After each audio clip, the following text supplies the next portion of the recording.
Rule number one when facing an authoritarian regime is to not obey in advance. This is according to Professor Timothy Snyder of Yale University, who wrote about this in his book on tyranny, 20 Lessons from the 20th Century.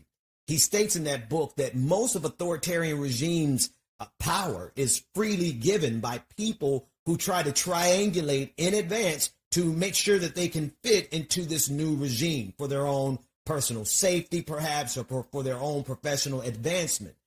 This is exactly what we're seeing happening in mainstream media, and this is what's happening with Morning Joe. Joe Scarborough and Mika Brzezinski announced this morning that over the weekend, they went to Mar-a-Lago and had dinner with Donald Trump, President-elect Donald Trump. Now, why does this matter? For the last 7 years, or even longer than that, Morning Joe has been in staunch opposition. They have benefited from opposing Donald Trump. Just this year alone, they've called Donald Trump a fascist, which he is.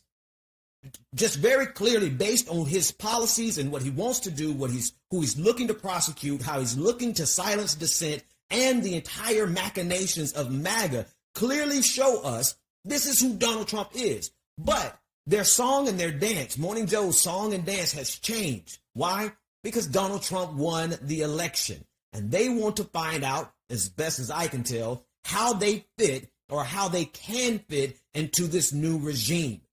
We have to be very careful. I'm going to play the clip for you so that you can see it for yourself. It's not surprising, but it is rather alarming how quickly people start to fold and give in and surrender to the very forces that they know are going to be detrimental not only to America holistically, but to individual groups. And what happens is when you have mainstream media outlets who speak to millions of people every single day, every single episode, when they begin to capitulate and when they begin to surrender, it sends a signal to their viewers and their listeners, people who otherwise would stand up and stand against the authoritarianism. Well, Morning Joe and Mika Brzezinski are now telling them, hey, listen, let's all get along. Listen, let's not make this as difficult as it needs to be. Or better yet, they're saying resistance is futile. But what does that mean for those of us who are the target of Donald Trump's fury? What does that mean for those of us who are the target of Donald Trump's agenda?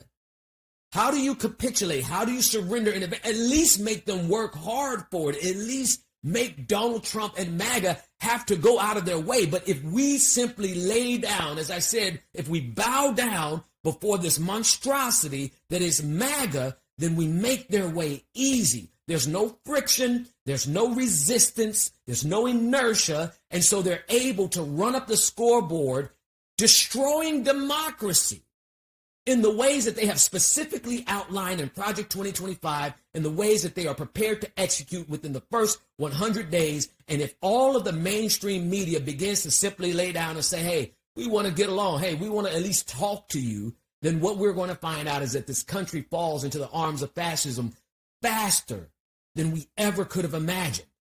Take a listen to this clip. Over the past week, Joe and I have heard from so many people, from political leaders to regular citizens, deeply dismayed by several of President-elect Trump's cabinet selections, and they are scared. Last Thursday, we expressed our own concerns on this broadcast and even said we would appreciate the opportunity to speak with the president-elect himself. On Friday, we were given the opportunity to do just that. Joe and I went to Mar-a-Lago to meet personally with President-elect Trump. It was the first time we have seen him in 7 years. Now, we talked about a lot of issues, including abortion, mass deportation, threats of political retribution against political opponents, and media outlets. We talked about that a good bit.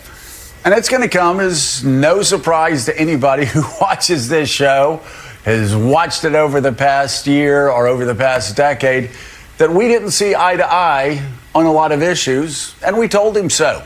What we did agree on was to restart communications. My father often spoke with world leaders with whom he and the United States profoundly disagreed. That's a task shared by reporters and commentators alike. We had not spoken to President Trump since March of 2020, other than a personal call Joe made to Trump on the morning after the attempt on his life in Butler, Pennsylvania.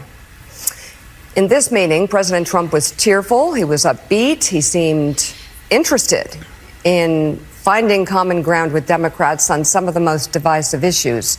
And for those asking why we would go speak to the president-elect during such fraught times, especially between us, I guess I would ask back, why wouldn't we? 5 years of political warfare has deeply divided Washington and the country. We have been as clear as we know how in expressing our deep concerns about President Trump's actions and words in the coarsening of public debate. But for nearly 80 million Americans, election denialism, public trials, and January 6th were not as important as the issues that moved them to send Donald Trump back to the White House with their vote. Joe and I realize it's time to do something different. And that starts with not only talking about Donald Trump, but also talking with him.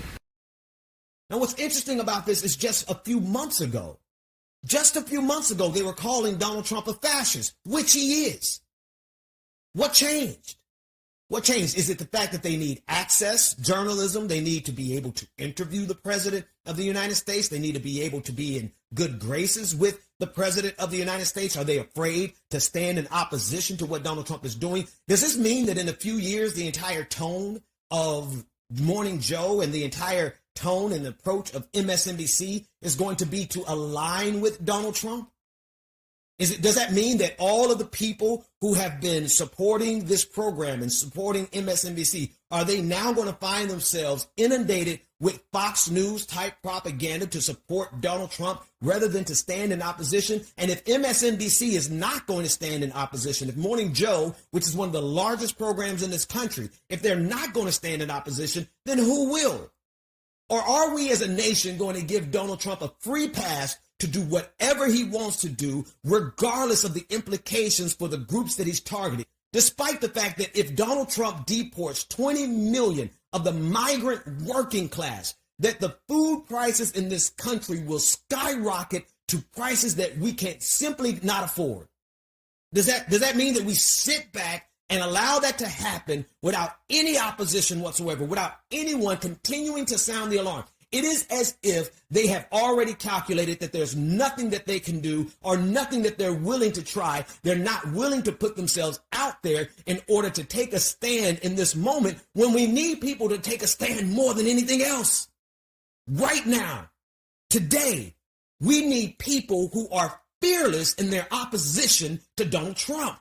We simply cannot afford to allow the entirety of the discourse, the Overton window in the United States of America, to close and consolidate around the ideologies of Donald Trump, which are anathema, which are completely destructive to the human spirit, to the American experiment, to democracy as a whole. If all we do is say, hey, he won, let's go along with it, without even so much as deconstructing how we got here. We did not get here simply because the American people love Donald Trump. We got here because of the media.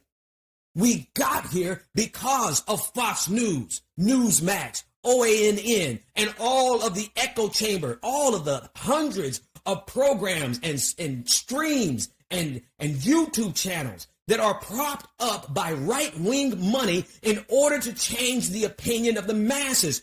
They know exactly how powerful mass media is. And what I guess they're saying over at MSNBC and Morning Joe specifically, what I guess what Mika and Joe Scarborough are trying to tell us is that, okay, if we can't beat them, join them. No, if we can't beat them, then we go down fighting.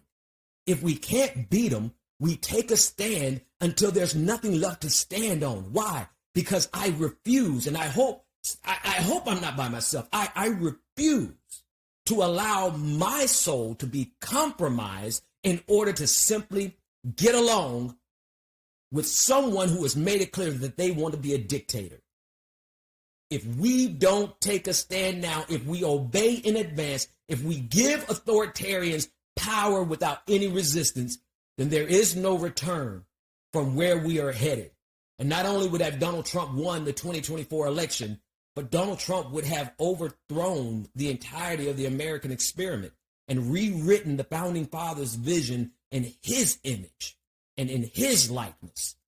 And so many people have already bowed down before this golden idolatry. And apparently that includes Mika Brzezinski and Joe Scarborough. Be sure to